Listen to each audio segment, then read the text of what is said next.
All victims of the Kentex fire tragedy in Valenzuela City have been identified.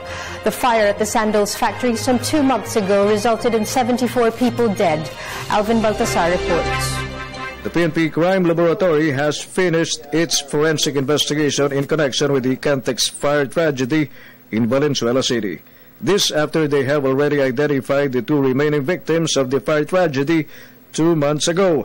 The 2 were identified as Ang Discalyar, a male victim whose body was found last June 19, and Marvy Alvarez Marcelino, a female victim whose remains were found last June 21.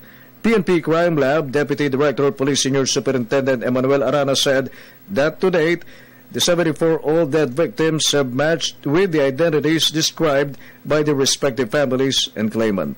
Sila yung huling dalawa na na-identify at naibigay na namin sa family yung mga documents na nararapat. Of the 74 victims, 70 were identified through DNA testing, while 3 got physically identified as 1 victim was hardly identified, prompting authorities tagged him as victim number 35. Arana said that they did all they can to know the identity of victim number 35, but they failed to get any body parts which could be placed under DNA testing. Arenas added that they failed to even determine the gender of victim number 35, saying that its body is almost made up of ashes and beyond recognition.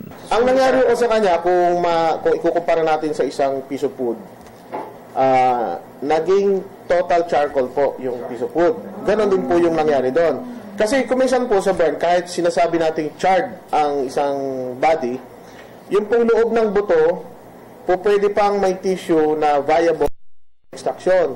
Eh sa kanya po kasi ay talagang hanggang loob ay burn, totally burn talaga. For the People's Television, Alvin Baltasar.